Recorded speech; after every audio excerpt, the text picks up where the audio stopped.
Hey, this is Joe with H4H. We're out here doing a progress video on a kitchen and bathroom remodel we got going on. As you know from one of the last videos, we were in the demo stage. If you want to come check this bathroom out now. This bathroom was completely gutted last time you saw it. Now, as you can tell, we've got the tub in, the surround, tile floors in. We're just waiting on paint and a vanity and a toilet. As you can see, the tile throughout the rest of the house is also installed. We've protected it here for paint.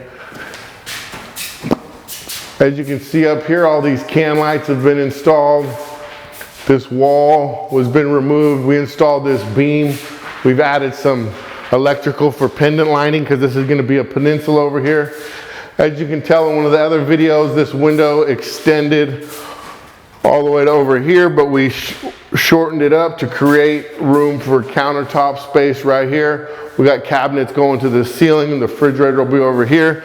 As you can see from the last video, we relocated the water supply. So whether you got a kitchen, big or small, inside or outside, give us a call. H4H Remodeling and Repairs.